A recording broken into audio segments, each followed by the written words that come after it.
So, what happens when you get former President Donald Trump in a room with a bunch of top oil executives? Well, you get a high stakes pitch. We're going to break down a massive multi-billion-dollar proposal to drill for oil in Venezuela.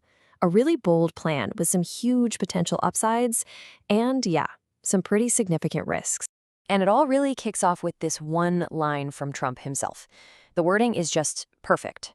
We sort of formed a deal. That sort of is doing a lot of work there, isn't it? It's confident, but it's also just vague enough to make you lean in and ask, okay, what exactly is this deal? So let's get into it. All right, let's start with Section 1, the core proposal. This is the nitty-gritty. What was actually presented to these energy giants in that room? The vision was grand, and as you're about to see, the numbers involved were absolutely staggering.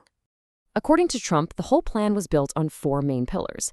First, a massive injection of cash from U.S. companies, and we are talking hundreds of billions of dollars.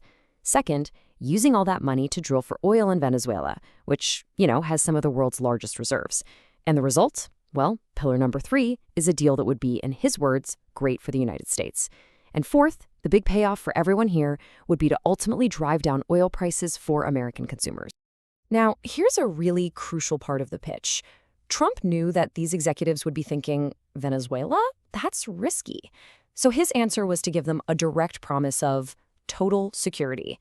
He was basically telling them, look, don't worry about the political situation down there. Your deal is with the U.S. government, not just Venezuela. So that's the what. Now let's talk about the how. How on earth would a plan this ambitious actually get off the ground? This brings us to Section 2, the strategy. And the whole thing was framed as a mission to liberate Venezuela's huge untapped resources.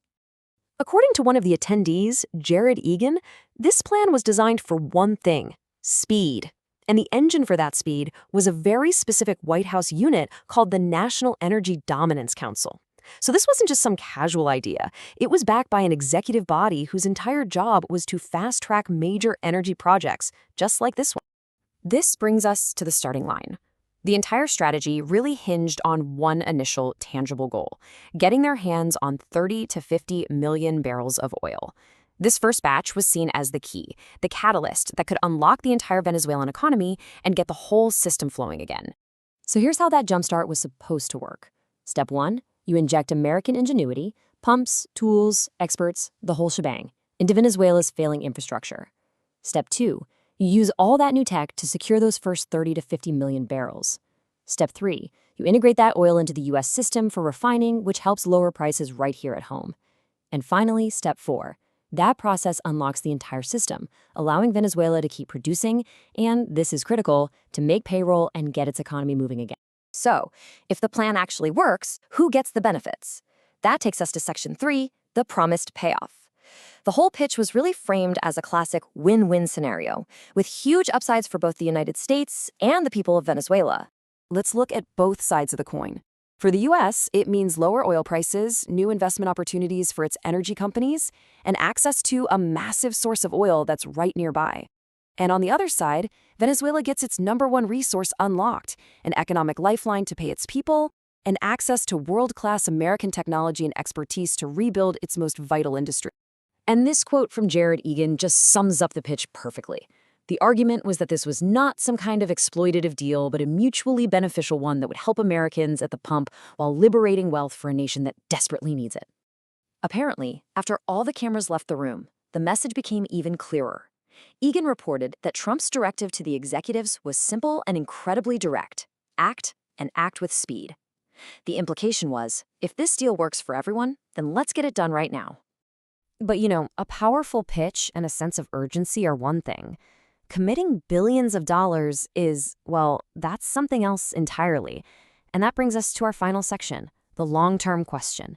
This is where we really get into the main tension of the whole proposal: confidence versus caution. And that's really the big question, isn't it? When the stakes are this high, when the financial commitment is in the hundreds of billions, is sheer confidence in a vision enough to actually close the deal? The #1 concern is, of course, political risk. Investors need a stable government they can count on, one that respects the rule of law and won't just decide to nationalize their assets after hundreds of billions have been spent. This is the voice of hard-nosed financial caution speaking.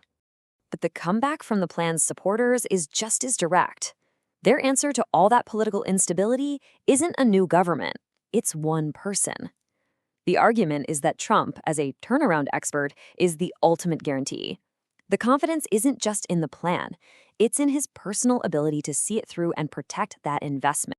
So, in the end, we're left with this powerful question. Is this a strategic masterstroke that could reshape the global energy map, lower prices for all of us, and revitalize a struggling nation? Or is it a massive, high-risk gamble, betting billions on the vision of just one leader to overcome decades of political instability? That's the question on the table.